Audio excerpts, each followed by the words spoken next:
Şunurlardan çıkan balık ben tekrar baktığım кезде balıқты göl. Suda жылқы шығады ғой.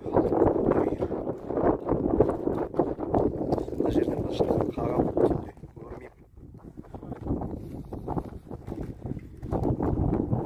Машинамен былай қарай түсіп кетіп көрмеймін.